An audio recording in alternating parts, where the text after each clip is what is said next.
The graveyards of Greenhill. If you want to feel the weight of history, stand still here for a moment. Beneath your feet, beneath the flowers and pathways, lies a patchwork of lives. Stories carved into stone, some remembered, many forgotten. Greenhill is home to two historic graveyards, each telling a part of Swansea's story.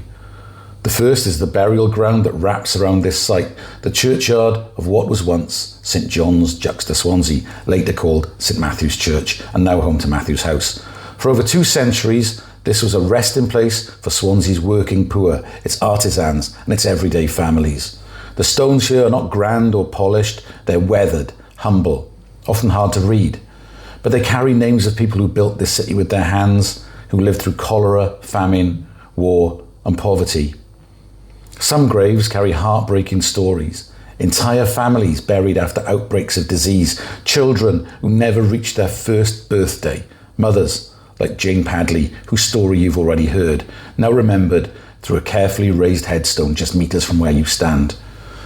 This ground also holds names connected to literature like Anne of Swansea, whose remarkable life we'll hear about in the next section. Just beyond the boundary wall, down what is now Swan Street, lies the second burial ground, once known as the St Mary's Additional Cemetery. This plot was opened in 1833 because the original churchyards in Swansea were so overcrowded there was simply no more room to bury the dead.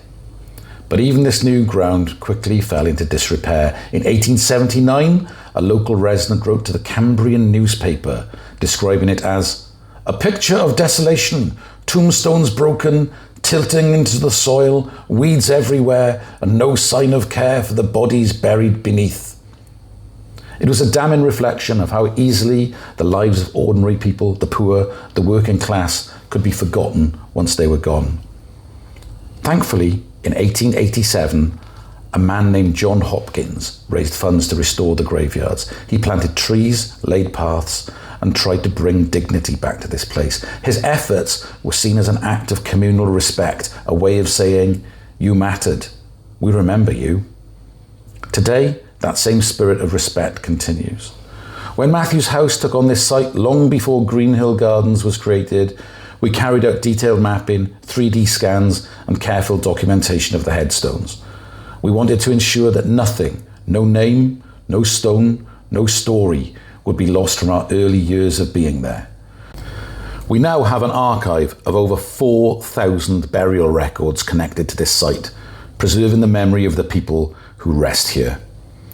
As you walk the paths, notice how the garden blends the old with the new, historic headstones alongside bug hotels, sculptures, and places to sit.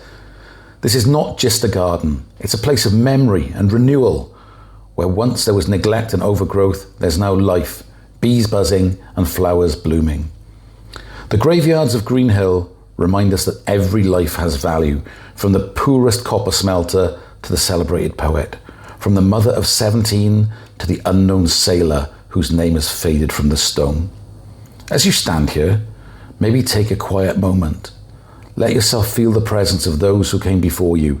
Their lives built this city. Their struggles gave shape to its character. And through this garden, their memory lives on.